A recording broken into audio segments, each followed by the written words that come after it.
Très bien. Ben, ça fait partie, vous savez, du stress des 5 minutes. Ben, on est toujours comme ça à la recherche de quelque chose qui va marcher. Alors, Eric Van Beck, ben, vous connaissez, il a publié de nombreux travaux d'érudition.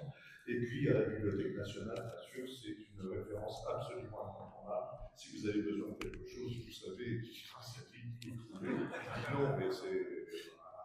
Donc, Eric, tu as 5 minutes pour présenter tes cartes de visite. Je connais, j'étais au premier colloque. Oui, alors évidemment, j'aurais dû le préciser, il fait partie des anciens, même s'il a l'air très jeune. Hein. Donc il faisait partie du premier colloque et il a été souvent participant des colloques ultérieurement. On le trouverait dans les tables des matières, hein, dans les volumes publiés. À toi. Merci Michel. Ben oui, ça me fait plaisir d'être à nouveau ici. Alors, on commence. Donc la publication s'appelle Quelques cartes de visite. C'est le titre. Comment Klonowski, prince des gastronomes, et Bienstock, traducteur infatigable du russe, se sont-ils rencontrés et ont publié ensemble 11 volumes plutôt légers? Nous l'ignorons. Toujours est-il qu'ils vont faire paraître entre 1924 et 1934 les titres suivants, très évocateurs du contenu des ouvrages. Donc je cite les titres. Tournez, s'il vous plaît, le musée des erreurs ou le français tel qu'on l'écrit, le café du commerce, le tour du cadran, le bonheur du jour, le magasin de frivolité, par le trou de la serrure, le livre de chevet, l'année joviale, histoire de tous et de personne, et, en 1925, le wagon des fumeurs qui nous intéresse aujourd'hui. Publié chez Cresse, avec une belle couverture illustrée par Joseph Aymar, je l'ai ici, le wagon des fumeurs est sous-titré « Petites histoires de tous et de personnes ». C'est un ensemble d'anecdotes, d'histoires plus ou moins vraies, de bons mots. Un des chapitres est intitulé « Quelques cartes de visite » et débute ainsi, je cite, donc je cite Curé et Bienstock, grâce à l'obligeance et à la générosité de notre spirituel ami Paul Fuchs, qui en est, avec messieurs Louis Barthou et Pierre-Louis, le collectionneur le plus riche et le plus averti, nous pouvons offrir à nos lecteurs un choix de cartes de visite absolument authentiques. Il en est de deux sortes. Les unes forment un joli monument de la vanité humaine, les autres sont l'œuvre sournoise, mais souvent bien amusante, d'aimables ironistes. Aussi avons-nous classé ces pistoles en deux séries. Les inconscients, car les gens les plus drôles sont souvent ceux qui ne le font pas exprès, et les conscients, car il y a de joyeux fumistes qui se moquent d'eux-mêmes que pour mieux se remoquer des autres. Alors on connaissait bien l'humour de Klonowski, on découvre un Bienstock. Ah d'accord, celui-ci. Donc oui, on connaît l'humour de Klonowski, mais on connaît moins l'humour de Bienstock. Hein. Et Klonowski était donc très proche de Moody, grand ami de Pierre-Louis. Et on a la chance que dans le volume Le Wagon des fumeurs, ils reproduisent toutes ces cartes de visite. Alors, je vais vous les présenter et j'espère qu'elles vous feront autant rire que moi.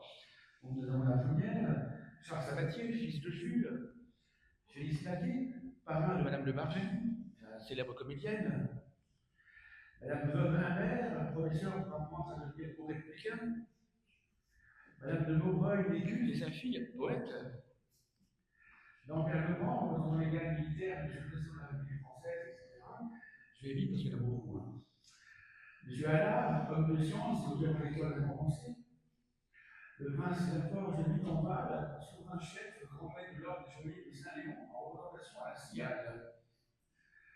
Nous avons le comte de Verville, qui a été secret le 4 d'été de sa sainteté, etc. Monsieur et Madame Pierry, au manoir Seigneur Royal. Madame Émilie Gesson a le regret de ne pouvoir faire des visites à cause de sa santé et de l'éducation de ses enfants.